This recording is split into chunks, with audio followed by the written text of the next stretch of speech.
Hello friends, ఈరోజు మనం నోరూరించే chicken biryani యమ్మీగా ఉంది. నేనైతే ఇప్పుడే తింటున్నా. ఎలాగ చేద్దాం అనేది చూద్దామా. ముందుగా అయితే చికెన్ తీసుకొని బాగా కడిగేసి ఒక ప్లేట్కి అయితే తీసుకునేయండి. మళ్ళీ ఆనియన్స్, టమాటో బాగా కోసుకునేయండి. 4 టమాటోస్, నేనైతే 4 ఆనియన్స్ ఎత్తుకున్నాను. మళ్ళీ శుంఠి ఒక అంతే, మళ్ళీ వెల్లుల్లి ఒక ఎత్తుకొని బాగా స్మాష్ చేసేయండి. బాగా స్మాష్ చేసేసి, అంటే లైక్ తరిగా అయినా పర్లేదు. మళ్ళీ బియ్యం అయితే నానేసి పెట్టుకోండి. ఇప్పుడైతే మనం యాక్చువల్ ప్రొసీజర్ చూద్దాం. ముందుగా ప్యాన్ పెట్టేసి నూనె వేసేసి కావాల్సిన లైక్ పలావాకు, లవంగా, చెక్కే ఇవన్నీ వేసేయండి. ఇవన్నీ కొంచెం వేగాకైతే ఆనియన్స్ వేసేయండి. ఆనియన్స్ తెలుసు కదా, ఆనియన్స్ గోల్డెన్ బ్రౌన్ అయితేనే దాని టేస్ట్ చాలా బాగుంటుంది. ఎంత బ్రౌన్ అయితే కానీ అంత బాగా టేస్ట్ వస్తుంది అన్నమాట. ఒక మీడియం ఫ్లేమ్లో అయితే ఒక 3 to 4 minutes బాగా కుక్ చేయండి. బాగా వేగనివ్వండి. తర్వాత శుంఠి అండ్ వెల్లుల్లి పేస్ట్ వేయండి. శుంఠి వెల్లుల్లి పేస్ట్ వేసేసి దాన్ని బాగా వేగనీయండి. ఎందుకంటే ఆ పచ్చి వాసన అంతా పోతేనే మనకి ఆ ఫ్లేవర్ అనేది బాగా తెలుస్తుంది. ఇప్పుడైతే మేమైతే కొంచెం సోంపు వేసాము, జస్ట్ ఫ్లేవర్ కోసం అంతే. మళ్ళీ ఇప్పుడైతే టమాటో వేసేయండి.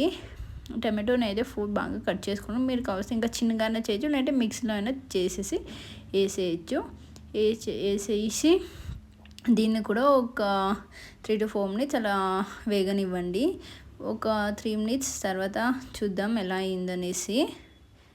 ఎందుకంటే ఆయిల్ అంతా లైక్ బయటకు వచ్చేయాలి. చూడండి, ఆయిల్ అంతా బయటకు వచ్చింది. ఇప్పుడైతే పుదీనా యాడ్ చేయండి. మళ్ళీ కారం పొడి కూడా వేయండి. నేను యాక్చువల్లీ చెప్పడం మర్చిపోయాను. కారం పొడి యాడ్ చేసాము ఆల్రెడీ 2 spoons.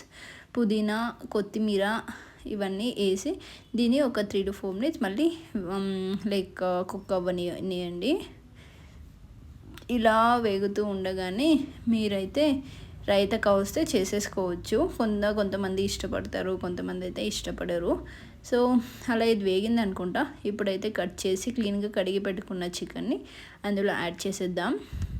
యాడ్ చేసేసిన చికెన్ని బాగా కలిపి తిప్పేసి ఒక 5 to 10 minutes పాటు ఉడికిస్తే సరిపోద్ది. ఎందుకంటే చికెన్ త్వరగానే ఉడికిపోద్ది. మనము లైక్ చాలా టైం అయితే ఇవ్వాల్సిన అక్కర్లేదు. చాలా సాఫ్ట్గా అవుతుంది చికెన్. చాలా టైం అయితే తీసుకోదు. బాగా కలిపేయండి ఫుల్ క్లీన్గా. చికెన్కి అంతా ఉప్పు కారం అంతా పట్టేలాగా. అప్పుడే మనకి ఆ ఫ్లేవర్ అనేది బాగా వస్తుంది. అలా వేసేసి ఒక ప్లేట్ అయితే మూసేసి ఒక 5 minutes తర్వాత, ఒక 10 minutes తర్వాత చూద్దాము అది వేగిందా లేదా అనేసి. 10 minutes అయింది, చూద్దాము. చికెన్ అయితే పర్లేదు, కుక్ అయింది. ఇంకొకసారి అలా తిప్పేసి బాగా కలుపుదాం. అలా కలుపుతూ ఉంటేనే నాకు నోరు ఊడుతుందంటే. ఇప్పుడైతే కొంచెం పెరుగు యాడ్ చేద్దాం, లేదంటే మీరు లెమన్ అయినా యాడ్ చేసుకోవచ్చు, అదేం ప్రాబ్లం లేదు. బట్ పెరుగు యాడ్ చేస్తేనే మనకి ఫ్లేవర్ అనేది బాగా వస్తుంది. ఇప్పుడు బాగా కలిపేయండి, ఎందుకంటే పెరుగులో ఉండే పచ్చి వాసన అంతా పోవాలంటే బాగా కలిపేసి దాన్ని అంత వేగనివ్వండి. ఒక 3 to 4 minutes అన్న లైక్ వేగనివ్వండి. అప్పుడే పచ్చి వాసన అనేది పోద్ది. వేగనిచ్చాక క్లోజ్ చేసేసి మళ్ళీ ఒక 5 minutes వేగనియండి. ఇప్పుడైతే మేము కసూరి మేతి వేస్తున్నాం. కసూరి మేతి వేసేసి మళ్ళీ తిప్పేసి ఇంకా ఒక 5 minutes వేగనిద్దాం. 5 minutes అయ్యింది. చూడండి, బాగా అంటే చాలా బాగా కుక్ అయ్యింది. చూడండి ఎలా కుక్ అయింది అనేసి.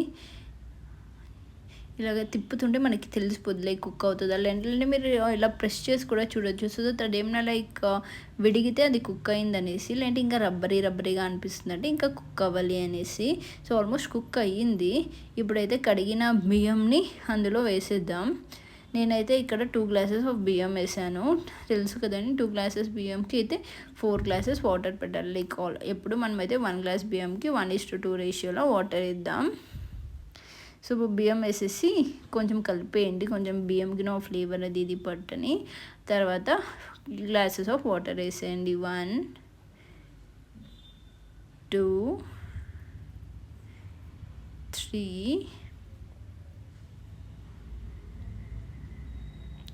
నేనైతే ఇక్కడ 4 glasses ఆఫ్ వాటర్ అయితే వేసేసాను. చూడండి, ఇలా బాయిల్ అవుతుండగా బాగా బాయిల్ అవ్వాలి.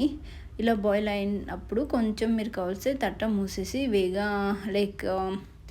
వేగడానికి టైం ఇవ్వచ్చు. లేదంటే కొంచెం అలా తిప్పేసి మీకు ఏమైనా అడుగంటింది అలా ఏదైనా అనిపిస్తుంది అంటే అలా చేయండి. లేదంటే ఇలా దమ్ కట్టేయండి. దమ్ కట్టేస్తే చూడండి ఇలా అయిపోద్ది బిర్యానీ. అంతే, it's very easy and simple అయిన బిర్యానీ రెడీ. మనకు కావాల్సి లాస్ట్లో గీ వేసుకోవచ్చు, సో దట్ అన్నం అంటకుండా ఉంటుంది, ఉదురుగా వస్తుంది. ఎందుకంటే చాలామంది ఉదురుగా ఉంటేనే ఇష్టపడతారు కదా. సో నేనైతే ఇప్పుడు రెడీ అయిన బిర్యానీని ప్లేట్లోకి తీసుకొని సర్వ్ చేసేసుకుంటున్నా. దానితో పాటు ఎర్రగడ్డలు కలుపుకొని బిర్యానీతో తింటే దాని టేస్టే వేరండి.